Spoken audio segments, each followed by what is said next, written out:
Assalamualaikum warahmatullahi wabarakatuh. Alhamdulillah pada pagi hari ini kita bisa bertemu kembali untuk mempelajari tentang ilmu fikih COVID-19. Sebelumnya marilah kita berdoa bersama. Al-Fatihah.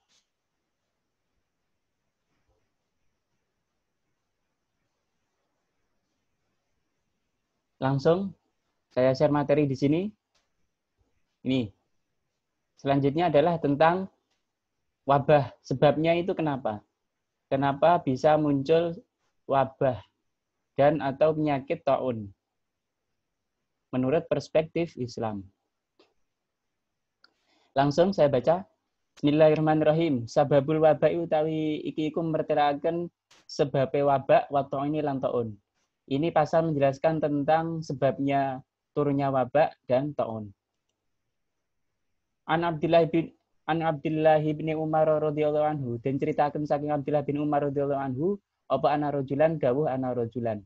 Ana rajulan temen setuhune rajul, wala kang iku kala dawuh sapa rajul dawuh li Nabi maring Kanjeng Nabi Muhammad sallallahu alaihi wasallam ing dawuh ayyul mukminin. Ayyul mukminina utawi ndine pira-pira mukmin iku afdalu luwih utama sapa ayyul mukmin. Ada seorang laki-laki tanya kepada Kanjeng Nabi, tanya, orang mukmin mana yang lebih utama dibandingkan dengan mukmin-mukmin yang lain? Qalan jawab sapa Kanjeng Nabi yang jawab ahsanuhum. Ahsanuhum aihum tegese utawi ayul mukmin iku ahsanuhum luwih bagus-baguse mukmin apane khulukon budi pekertine, yaitu orang yang paling baik, yang paling utama daripada mukmin yang lain adalah orang mukmin yang paling baik akhlaknya. Kala dawuh sapa rajul, tanya lagi, fa ayyul mukminin mongko utawi dindine pira-pira mukmin iku agyasu kang cerdas, kang pinter. Dia tanya lagi, mukmin yang mana yang cerdas? Definisi cerdas itu bagaimana? Kala jawab dawuh sapa Kanjeng Nabi ing dawuh aksaruhum. Aihum tegese utawi ayul mukmin akyas iku aksaruhum luwih akeh-akeh mukmin lil mauti maring mati apane zikron, oleh ilinge. Dijawab oleh Kanjeng Nabi, yang paling cerdas itu adalah orang mukmin yang paling banyak mengingat mati. Karena mengingat mati akhirnya memperbaiki amal dan seterusnya. Wa ahsanhum lan luwih bagus-bagusé mukmin lahu maring maut apane istidadan oleh cawis-cawis utawa nyiap-nyiapaken. Yaitu yang paling baik mempersiapkan mati. Ingat mati dan mempersiapkan mati, yaitu memperbaiki amal ibadah dan seterusnya. Ulaika utai mengkono-mengkono aksaruhum lil mauti dzikron wa ahsanum lahu istidadan iku alak yasu pira-pira wong kang cerdas utawa kang limpat pinter. Cuma kala nuli dawuh sapa Nabi Kanjeng Nabi Muhammad sallallahu alaihi wasallam ing dawuh khamsu khisalin. Khamsu khisalin utawi 5 pira-pira pakerti. Ya ma'syarul muhajirin he golongane wong muhajirin. Iku antunazala bakal yen to den turunaken apa khamsu khisal bikum kelawan sira kabeh. Nah niki, ada 5 perkara wahai kaum muhajirin yang nanti bakal diturunkan kepada kalian semua. A'udzu nyuwun kabar reksa sapa ingsun billahi kelawan Gusti Allah. Nyuwun kabar reksa antudrikuhunna ing yen to nemoni sapa sira kabeh ing khamsu. Kita berlindung pada Allah agar tidak menemui 5 perkara ini. Ini, ingat ini. Yang pertama, lam tazhar ora pertelo apa al fahisatu penggawe kang ala fi qaumin ing dalem kaum qattu kelawan babar pisan hatta yu'linu sehingga mertelaaken sapa kaum illa fasya angin masyhur fihim ing dalem kaum apa ataunu wabah taun wal auja'u lan pira-pira penyakit wal auja'u lan pira-pira penyakit allati rupane penyakit lam takun kang ora ana apa allati iku fasyat masyhur apa allati fi aslafihim ing dalem pira-pira wong kunone kaum. Yang pertama ini, tidaklah ada amal perbuatan yang jelek nampak di dalam satu kaum kecuali di sana akan turun wabah taun dan penyakit-penyakit yang tidak ada di orang-orang sebelumnya. Ya ini ya. Seperti turunnya wabah seperti ini, penyakit yang belum ada sebelumnya, corona. Ini kan belum masyhur di orang-orang sebelum kita kan. Nah, barangkali itu karena zuhurul fahisyah, nampaknya amal-amal perbuatan yang jelek. Di sana ada zina, di sini ada minum-minuman keras dan lain-lain. Pokoknya nampak amal-amal perbuatan yang jelek, fahisyah. Nah, ini. Berarti alasannya yang pertama apa? Turunnya wabah itu. Zuhurul fahisyah. Nampaknya amal-amal jelek. Nah, ini. Maka kita harus introspeksi diri, memperbaiki akhlak seperti kaitannya dengan hadis sebelumnya, ya.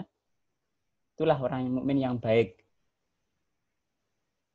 Dari 5 perkara itu yang kedua, walan yang kusulan orang yudo sapa kaum al-mikyala ing takaran wal mizana lan timbangan illa ukhidhu angin den alap sapa kaum bisini nakran pira-pira umur wasid datil maunati lan bangete kebutuhan wajuri sultani lan lacute ratu atau pemimpin alaihim ing atase kaum.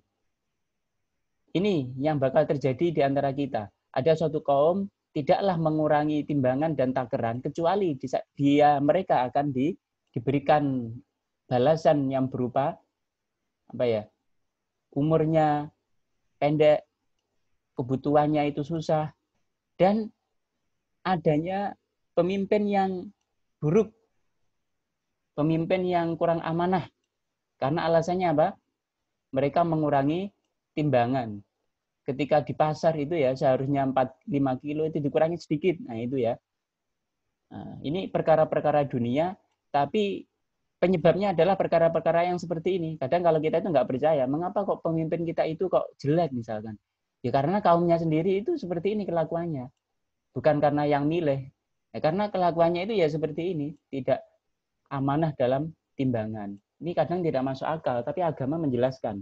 Nah itu yang kedua. Yang ketiga. Wama mana ulan orang nyegah sapa kaum zakat amalihim ing zakat male kaum, zakat harta illa muniu angin den cegah sapa kaum almatoro ing turune udan. Walau lal bahaimu lan lamun ora utawi pira-pira praja kaya iku maujud lam yumtaru mongko ora den paringi udan sapa kaum. Tidaklah kaum itu mencegah dari zakat hartanya kecuali mereka tidak akan diberikan hujan. Kalaupun tidak ada hewan sama sekali di sana, mereka tidak akan bakal diturunkan hujan sama sekali. Alasannya apa?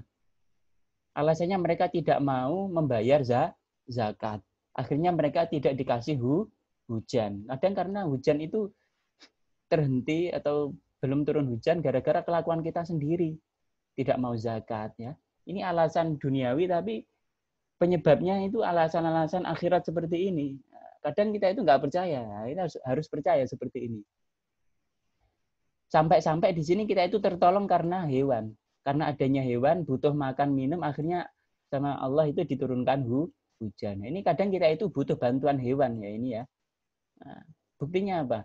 Banyak orang tidak membayar zakat, tidak turun hujan. Tapi gara-gara ada hewan, Allah menurunkan hujan. Nah, berarti penolong kita itu siapa? Hewan. Yang keempat, walam yang kudulan orang rusak sapa kaum ahdallahi ing janjine Allah wa ahda rasulilan janjine rasul Allah illa sallatu angin nguasaaken sapa Allah Gusti Allah alaihim ing atase kaum aduwahum ing musuhe kaum. Aduwahum ing musuhe kaum. Fa akhadhu nuli ngalap sapa aduwahum ba'dama ing sebagiane perkara fi aidin kang ing dalem pira-pira tangane kaum. Yang keempat, musibah yang keempat apa? Tidaklah suatu kaum itu merusak janji Allah dan janji Rasulnya. Dalam artian apa? Allah menjanjikan kalau begini, beramal begini mendapatkan pahala. Kalau amal begini mendapatkan dosa, mendapatkan pahala dan seterusnya. Tapi mereka tidak percaya itu.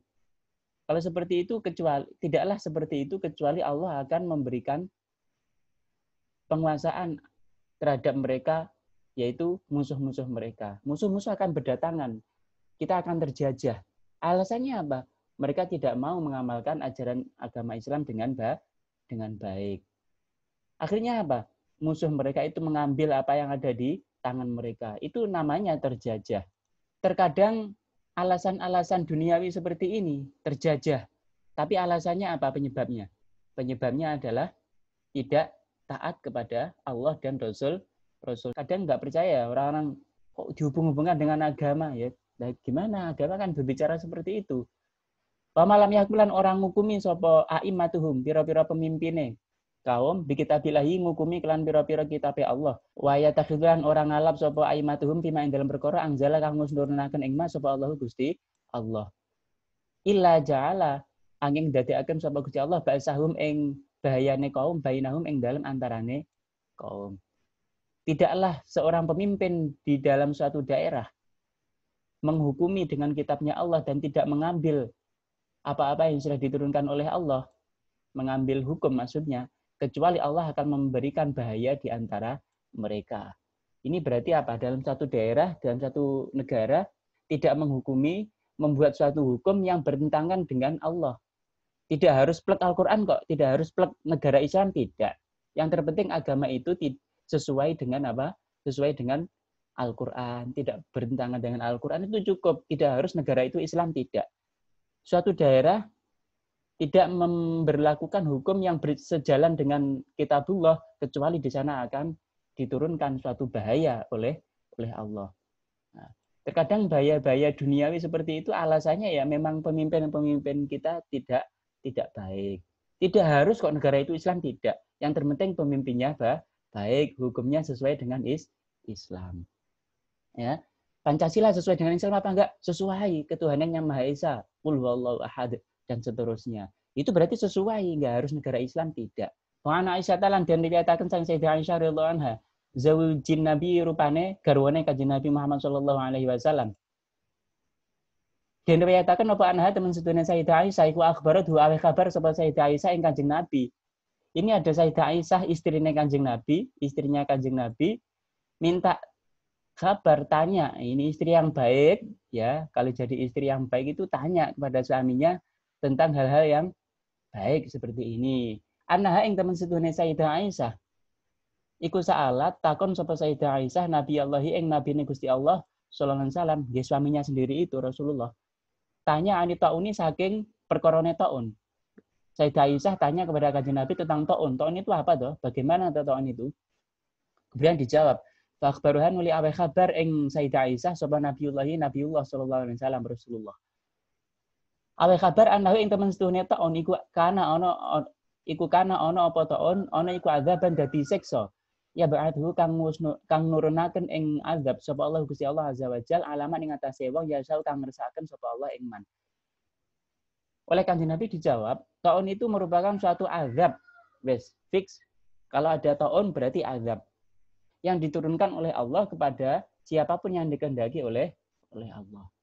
Fix dari sini berarti kalau ada taun itu berarti azab. Faja'alahu nulin dadekaken ing taun sapa Allah Gusti Allah azza wajal dadekaken rahmatan ing dadi rahmat lil mukminina kedene pira-pira wong mukmin. Bagi orang mukmin yang kejatuhan taun, yang tertimpa taun itu menjadi rahmat. Kok bisa? Iya, karena orang mukmin itu ketika kejatuhan suatu musibah pasti mengembalikan pada Allah. Alladzina idza asabathum musibah qalu inna lillahi wa inna ilaihi raji'un. Di surat Al-Baqarah coba. Wa ammal ladzina amanu faya'lamuna annahul haqqu mir rabbihim. Orang yang beriman ketika terjatuh suatu musibah, mereka mempercayai, "Oh, ini loh dari Allah." Nggak repot-repot, ini loh dari Allah. Cukup seperti itu. Tapi kalau orang yang kafir, ini jadi nikmah, jadi siksa di dunia. Memandangnya ini jadi siksa. Meskipun ini siksa, tapi ini bagi orang mukmin rahmat. Menanggapinya itu rahmat. Maksudnya apa?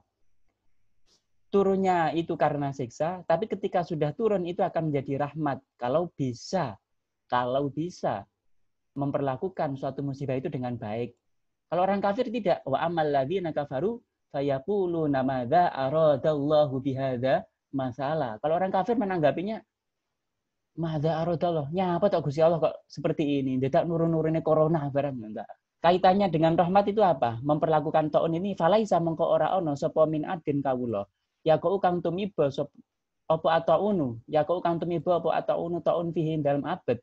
Fayam ku sunuli meneng sapa abad fi baladi ing dalam negarane atau daerah abad sabiran hale kang sabar mutasiban hale wong kang arep-arep pahalane Gusti Allah ya alamu kang ngerti sapa abad anahu ing temen setuhune taun iku lan musibhu ora mekenani apa taun ing abad ora mekenani ilama angin perkara kataba kang wis nulis ing mas sapa Allah Gusti Allah azza wa jalla lahu maring abet.